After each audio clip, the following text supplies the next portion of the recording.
അപ്പൊ അതാണ് ഇപ്പൊ അദ്ദേഹത്തോട് പറഞ്ഞത്. ആദ്യം അദ്ദേഹം പറഞ്ഞത് ഞാൻ തൃശ്ശൂർ എടുക്കാതാണ്. അതിന്റെ പേരിൽ കുറെ ഇതൊക്കെ ഉണ്ടായി, കാര്യങ്ങളൊക്കെ ഉണ്ടായി, യൂട്യൂബിലൊക്കെ വന്നു. അതല്ല, തൃശ്ശൂരിൽ ഇപ്രാവശ്യേ ആര് ജയിക്കുന്നതാണ് വിചാരിക്കുന്നത്? എന്റെ ഞാൻ ഇപ്പൊ സർവേ എന്റെ ഓട്ടോയിൽ സർവേ നമ്മളിപ്പോ ഓരോരുത്തർ അഭിപ്രായമല്ലോ, അങ്ങനെ സർവേ നടത്തിക്കൊണ്ടിരിക്കണേല് ഭൂരിഭാഗം സുരേഷ് ഗോപിക്കാണ് സാധ്യത കാണുന്നത്. ഈ ഓട്ടോയിലെ ആൾക്കാർ പാസഞ്ചേഴ്സ് കയറുമ്പോ സംസാരിക്കല്ലോ, രാഷ്ട്രീയം സംസാരിക്കല്ലോ. അങ്ങനെ രാഷ്ട്രീയം സംസാരിക്കുമ്പോൾ ആൾക്കാർ സുരേഷ് ഗോപിനോട് ആഭിമുഖ്യം പ്രകടിപ്പിക്കുന്നുണ്ട്.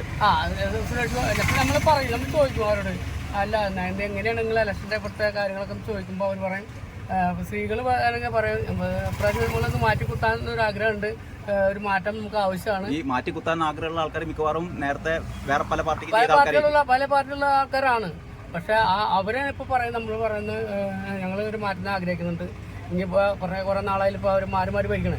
അതുകൊണ്ട് അടുത്ത ഒരു മാറ്റം നമുക്ക് ആവശ്യമാണ്. ഇനി ഇവരെ ഭരണം നമുക്ക് കാണാലോ എന്നാണ് നമ്മൾ ഈ കോട്ടയം കയറുമ്പോൾ സർവേ എടുക്കണതാണ്. ഓരോരുത്തരെ ജയിക്കണമെങ്കിലേ കഴിഞ്ഞ പ്രാവശ്യം എനിക്ക് തോന്നുന്നു 1 ലക്ഷത്തിന്റെ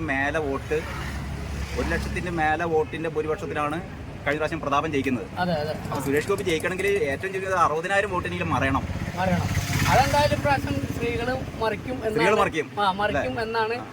ഞാൻ ഇപ്പോൾ ഈ കോട്ടയം കയറുന്ന ആൾക്കാരോട് ഇവിടെ പല രാജ്യത്തും ആൾക്കാർ വരണം. ഇപ്പൊ തൃശ്ശൂർക്കാരാണ് ഇഷ്ടം പോലെ വരാറുണ്ട്.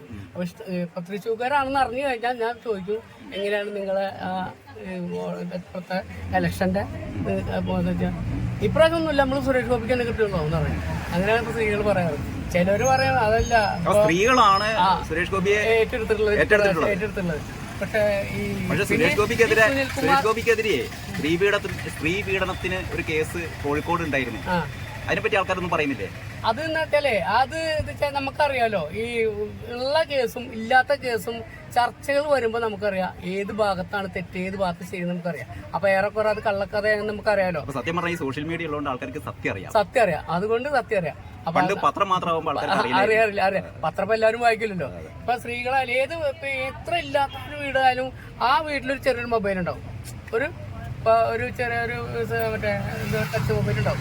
അപ്പൊ ഈ ടച്ച് മൊബൈല് എങ്ങനെ കടം പേടിച്ചിട്ട് എങ്ങനെയാച്ചാലും കടം പേടിച്ചാലും യൂട്യൂബ് നെറ്റ് കയറ്റിട്ട് ഈ പെണ്ണുങ്ങൾ ഇത് കാണും.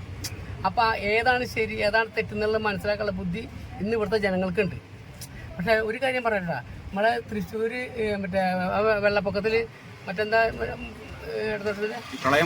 പ്രളയം വന്നപ്പോ മറ്റേ സ്ഥാനാർത്ഥിയില്ലേ സുനിൽകുമാർ, അദ്ദേഹം കുറെ നല്ല കാര്യങ്ങൾ ചെയ്തെന്ന് അത് ചിലവർ പറയും. അങ്ങനെ പലരും പല രീതിയാണ്. പക്ഷെ കൂടുതലും ഈ സുരേഷ് ഗോപിക്കെതിരെ ഒരുപാട് ആരോപണങ്ങൾ ഇങ്ങനെ വരുന്നുണ്ടല്ലോ. ഈ എന്താ പറയാ, പള്ളിയിൽ കൊടുത്ത കുരിശ് മറ്റേ കിരീടം ചെമ്പാണ്, അതൊക്കെ കേൾക്കുമ്പോൾ ആൾക്കാർ എന്താ പറയുന്നത്? ഞാൻ കാര്യം പറ്റേ, ഞാൻ കൊടുക്കാൻ ആഗ്രഹിക്കുന്ന ഒരു ഞാൻ കൊടുക്കാൻ ഒരു എന്തോ നേർച്ച ഞാൻ കൊടുക്കാണ്. ചിലപ്പോ ഞാൻ ചെമ്പ് കൊടുക്കും, അല്ല സ്വർണം കൊടുക്കും, അല്ല പിച്ചള കൊടുക്കും. അത് മറ്റുള്ളവർക്ക് അന്വേഷിച്ചിട്ട് കാര്യമില്ല, അത് എന്റേതാണ്.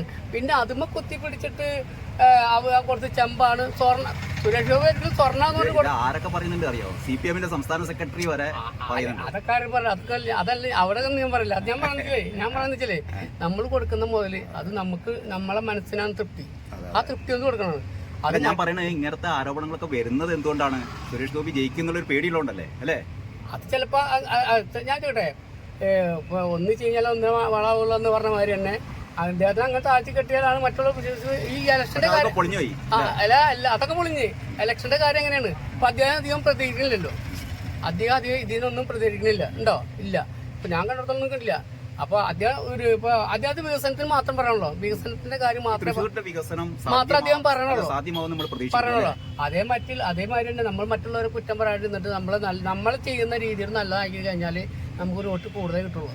മറിച്ച് നമ്മളതിന് വിമർശിക്കാൻ പോയാലും ഇപ്പൊ ഈ ഗണേഷ് കുമാർ കണ്ടില്ലേ, എന്ത് കാര്യം അതിന്റെ ഒരു ആവശ്യമുണ്ടാ? അപ്പൊ അദ്ദേഹത്തിനെ വെറുപ്പിക്കുക. എനിക്കൊക്കെ ഭയങ്കര ഇഷ്ടമാണ് അദ്ദേഹത്തിന്, ഗണേഷ് കുമാറിനെ. പക്ഷെ അദ്ദേഹത്തിന്റെ ആ ശൈലി, ആ സംസാരം ഒക്കെ നമുക്ക് വെറുപ്പ് വരും. സുരേഷ് ഗോപി അദ്ദേഹം ഒരാളെ വെറുപ്പിക്കാൻ പോകണില്ല, അങ്ങനത്തെ ഒരു വാക്കുകൾ പറയണില്ല. ഞാൻ നിങ്ങളോട് സംസാരിച്ചെന്താണെന്നറിയോ? അതായത് ഈ സുരേഷ് ഗോപി വരുന്ന കാലത്ത് തന്നെ സുരേഷ് ഗോപിനെ ഏറ്റെടുത്തത് ഇപ്പോഴത്തെ ഓട്ടോക്കാരായില്ലേ? സുരേഷ് ഗോപിന്റെ എന്താ പറയാ പോസ്റ്ററൊക്കെ ഒട്ടിച്ച് സ്റ്റിക്കറൊക്കെ ഒട്ടിച്ച് അങ്ങനെ വാർത്ത നമ്മൾ കോഴിക്കോട് കേട്ടിരുന്നു. അതുണ്ടാവും. വേറെ കാര്യം, ഈ ഇലക്ഷൻ ഇപ്പൊ നമ്മൾ പറയും, ഇതിപ്പോ ഞാൻ പറഞ്ഞു ഭൂരിപക്ഷം സുരേഷ് ഗോപി കിട്ടും ഇപ്പൊ പറഞ്ഞു.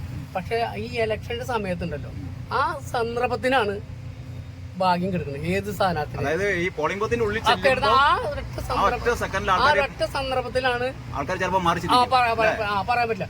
ഇത് ചിലര് സങ്കടം ലാസ്റ്റ് 3 കുന്തി ഏറ്റവും പ്രധാനം അതാണ്. ചിലപ്പോ 3 കുത്തും ഒന്നും പറയാൻ പറ്റില്ല.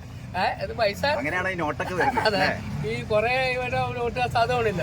അപ്പൊ ചിലര് വോട്ട് അത് നിങ്ങൾ പറഞ്ഞത് ഏറ്റവും പ്രധാനപ്പെട്ട ഒരു കാര്യമാണ്. അതായത് നമ്മൾ നേരത്തെ തന്നെ പ്ലേ തീരുമാനിച്ചു വെച്ചിട്ടല്ല പോയി കുത്തുക.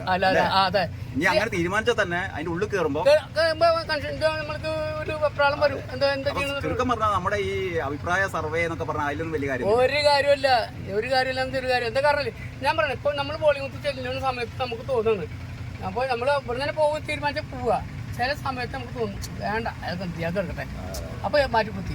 അങ്ങനെ കുത്തി വരുമ്പോ ഭാഗ്യം മാറി മറിയാനുള്ള ചാൻസ്. അപ്പൊ നമുക്ക് ഏതായാലും ഒരു തീരുമാനത്തിലെത്താം. അതായത് സുരേഷ് ഗോപി മിക്കവാറും ഞാൻ എന്റെ വണ്ടിയിൽ യാത്ര ചെയ്യുന്ന ആൾക്കാർ ചോദിക്കുമ്പോ സ്ത്രീകളാണ് ഏറ്റവും കൂടുതൽ പറയുന്നത് ഒരു മാറ്റത്തിന് ഞങ്ങൾക്ക് ആഗ്രഹമുണ്ട്, അതുകൊണ്ട് സുരേഷ് ഗോപി വോട്ട് ചെയ്യുള്ളൂ എന്ന് പറയാറുണ്ട്. പക്ഷെ നമ്മൾ ആരോട് പറയാറില്ല, എന്നാൾ ചെയ്യണം അവർക്ക് ചെയ്യണം. ഞാൻ ആരോടും പറയാറില്ല. നമ്മളിങ്ങനെ കേൾക്കും, നമ്മളൊന്നും പറയാറില്ല. പാസഞ്ചേഴ്സിന്റെ ഭാഗത്തു നിന്നുള്ള ഒരു പ്രതികരണം കേൾക്കുമ്പോൾ നമുക്ക് മനസ്സിലാവുന്നത് സുരേഷ് ഗോപിക്ക് അനുകൂലമായ ഒരു തരം കണ്ടു. അതാണ് നമുക്ക് മനസ്സിലാക്കി. അല്ലാണ്ട് നമുക്ക് കാത്തിരിക്കാം. ഇനി ഒരു വോട്ടിന് 2 ആഴ്ച ഇല്ല. ഫലം അറിയാൻ ഒരു 1.5 മാസം. എന്തായാലും ഭാഗ്യം ആരുടെ കൂടെയാണോ. ഞാൻ പറഞ്ഞേ പോളിംഗ് ബൂത്തിൽ ചെല്ലുന്ന സമയത്ത് ആ സമയത്തിനാണ് വില. ആ സമയത്ത് അവർക്ക് ചിന്തിക്കുകയാണ് നമ്മൾ ഇപ്പൊ ഇവിടെ സുരേഷ് ഗോപിക്ക് ഞാൻ പോവുക.